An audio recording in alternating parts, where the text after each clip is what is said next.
Hello students, आज से हम हिंदी सामान्य सुगम भारती कक्षा 8वीं की लर्निंग सीरीज में पाठ 1 पढ़ेंगे, जिसका शीर्षक है मेरा देश महान बने। पाठ 1, मेरा देश महान बने।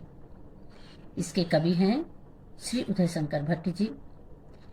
उदय शंकर भट्ट जी इस कविता के माध्यम से अपने देश के बच्चों को क्या क्या सिखाना चाहते हैं। राष्ट्र प्रेम और राष्ट्रीयता की भावना जागृत करना, प्रत्यय विपरीत शब्दों का परिचय कराएंगे इस पाठ के माध्यम से। तो सबसे पहले हम कविता को पढ़ेंगे लयबद्ध तरीके से। कविता को सीखेंगे कैसे पढ़ना है, कहाँ हमें अल्प विराम है तो कहाँ हमें रुकना है, कहाँ हमें पूर्ण विराम है अल्प विराम देना है, कहाँ पूर्ण विराम है। तो चलते हैं, कविता को पहले लयबद्ध तरीके से पढ़ते हैं। एक ध्येय हो, एक श्रेय हो, एक समान विधान बने, मेरा देश महान बने। एक देश हो, एक वेश हो, प्राणवान हो, सदुद्देश्य हो, एक ध्यान हो निज गुरुता का, एक हिमालय सी उठान हो। मरण एक हो, वरण एक हो, जीवन एक समान बने, मेरा देश महान बने। आगे की लाइन है, सिंहों से लड़ने वाले हो, सिंहों से लड़ने वाले हो, अवसर पर अड़ने वाले हो, हंसते हंसते मौत मसल कर आसमान चढ़ने वाले हों। वज्र बने दुश्मन को, प्रिय को फूलों की मुस्कान बने, मेरा देश महान बने। उठे देश के लिए उठे हम, जिए देश के लिए जिए हम, गले देश के लिए गले हम, मरे देश के लिए मरे हम।